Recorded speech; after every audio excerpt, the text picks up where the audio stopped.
This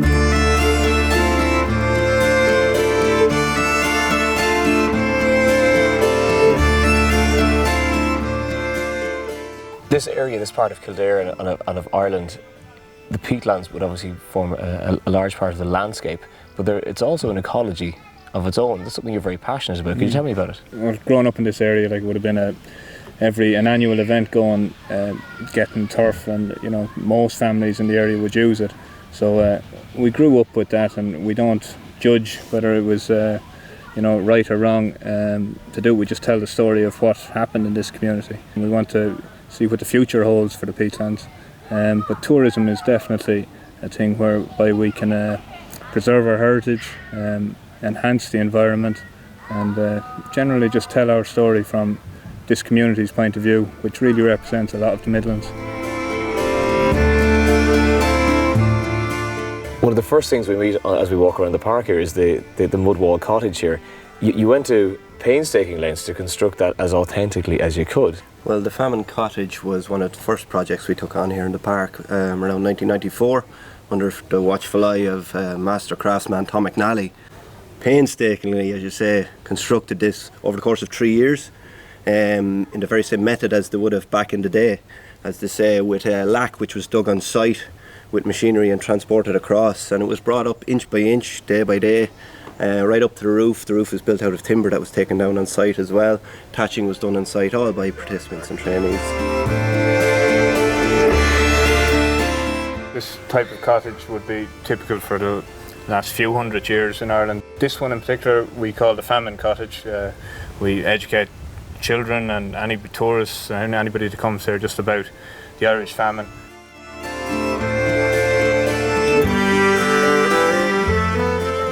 Okay, this building is dramatically different to the mud wall cottage you've just seen. It's a Neolithic farmstead, so we're going back to New Stone Age time, 6,000 years ago. So they were the first farmers that would have been in Ireland. Farming would have been introduced from Europe, and it was a very special time because we know 5,000 years ago Newgrange was built, and any tourists that come down here will tell them a little bit about the Neolithic. Which reminds me, I'd better get back to my land and take in the barley. I hear the forecast is bad. Apart from what's being created here at the Heritage and Discovery Park, Lullymore also has a natural geographic uniqueness. The side of the bridge I've just left is an acidic peatland, and I've just crossed over to a rich pasture. So literally at this point, two worlds and two ecologies will meet face to face. Lullymore, the name actually comes from Lullymore. Lullock is like a pasture land. Like Lullymore is a mineral island that's coming out of the bog. And where we're standing now, we're on the Bog of Allen, but just over the bridge there, you're in Lullymore. The evidence of that is trees like the birch, the blueberries are frocking, heather will grow perfectly well here on the peat soil, but on the mineral island of Lullymore, you've got beech trees, oak trees, plants that, numerous amount of plants that will grow well in the mineral soil.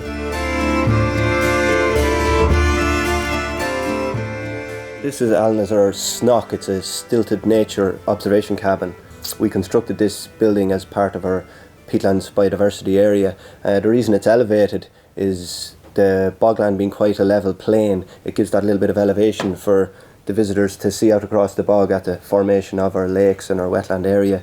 As we're giving the wetland a helping hand with the rejuvenation of the bog since cutting has ceased here. And then of course we said, what will we put in it once it was constructed? And from there we went with a replica bog body, and this gentleman here behind me, as you see, cutting his turf with his slaying. We go through the insects of Lullymore, the wildlife of Lullymore, the formation of the bog, the cutaway bogs, and the rejuvenation of the bog then as well. This is another part of our biodiversity area.